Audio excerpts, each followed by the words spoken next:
Hello friends, ഇന്ന് നമുക്ക് കുടംപുളി ഇട്ട ഒരു നല്ല അടിപൊളി മീൻകറി ഉണ്ടാക്കിയാലോ. അതിന് വേണ്ടി ഞാനിവിടെ എടുത്തിരിക്കുന്നത് 1/2 കിലോയുടെ 2 മീനാണ് എടുത്തിരിക്കുന്നത്. അതിന് ഏകദേശം ഇവിടെ റേറ്റ് 13 യൂറോയൊക്കെ വരും. അപ്പം നമുക്ക് ഈ മീൻ ക്ലീൻ ചെയ്തിട്ട് വരാം. ഞാനിവിടെ ക്ലീൻ ചെയ്ത് കട്ട് ചെയ്ത് കൊണ്ടുവന്നിട്ടുണ്ട്. ഇനി വേണ്ടത് പച്ചമുളക് 3 എണ്ണം നീളത്തിലരിഞ്ഞത്, വെളുത്തുള്ളി അരിഞ്ഞത് 3 അല്ലി, ഇഞ്ചി 2 ടേബിൾ സ്പൂൺ നീളത്തിലരിഞ്ഞതാണ് ഞാനിവിടെ എടുത്തിരിക്കുന്നത്. ചുമന്നുള്ളി 3 എണ്ണം ചെറുതായിട്ട് അരിഞ്ഞെടുത്തിട്ടുണ്ട്.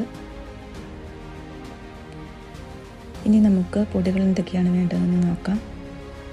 മഞ്ഞൾപ്പൊടി 1/2 ടീസ്പൂൺ, കാശ്മീരി മുളക് പൊടി 1.5 ടേബിൾ സ്പൂൺ, എരിവുള്ള മുളക് പൊടി 1 ടേബിൾ സ്പൂൺ, മല്ലിപ്പൊടി 1 ടീസ്പൂൺ. ഈ പൊടികളെല്ലാം നമുക്ക് കുറച്ച് വെള്ളത്തിൽ ചെറുതായി ഡൈലൂട്ട് ചെയ്തെടുക്കാം. അങ്ങനെ എടുത്താൽ പൊടി പെട്ടെന്ന് കരിഞ്ഞു പോകാതിരിക്കും. ഇനി നമുക്ക് വേണ്ടത്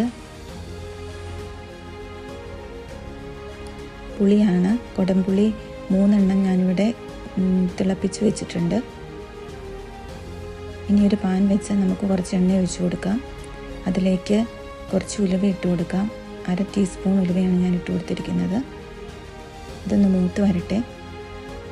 അത് മൂത്ത് വരുമ്പോൾ നമുക്ക് കട്ട് ചെയ്ത് വെച്ചിരിക്കുന്ന ഇഞ്ചി, വെളുത്തുള്ളി, പച്ചമുളക് ഇതെല്ലാം ഇട്ട് കൊടുക്കാം. ഇത് നമുക്ക് മൂപ്പിച്ചെടുക്കാം. അത് മൂത്ത് വന്നിട്ടുണ്ട്. അതിലേക്ക് നമ്മൾ പൊടികളെല്ലാം ഡൈലൂട്ട് ചെയ്ത് വെച്ചിരിക്കുന്നത് ഒഴിച്ചു കൊടുക്കാം. അത് നമുക്ക് നന്നായി ഇളക്കി ഒന്ന് വേവിച്ചെടുക്കാം. അതിൻ്റെ പച്ചമണം പോകുന്നത് വരെ നമുക്കൊന്ന് വേവിച്ചെടുക്കണം. ഇത് നന്നായിട്ട് വെന്ത് വന്നിട്ടുണ്ട്.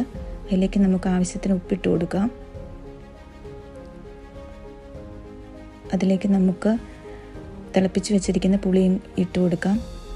അതിനുശേഷം ഞാൻ ഒരു 1.5 ഗ്ലാസ് വെള്ളം കൂടി ഒഴിച്ചു കൊടുക്കുന്നുണ്ട്.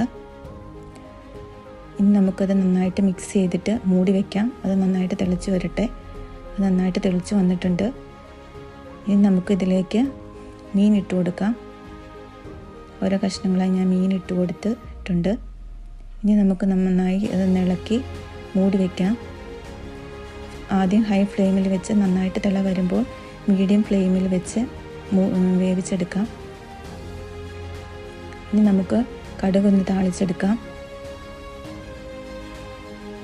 കടുക് ഞാനിവിടെ താളിച്ചെടുത്തിട്ടുണ്ട്.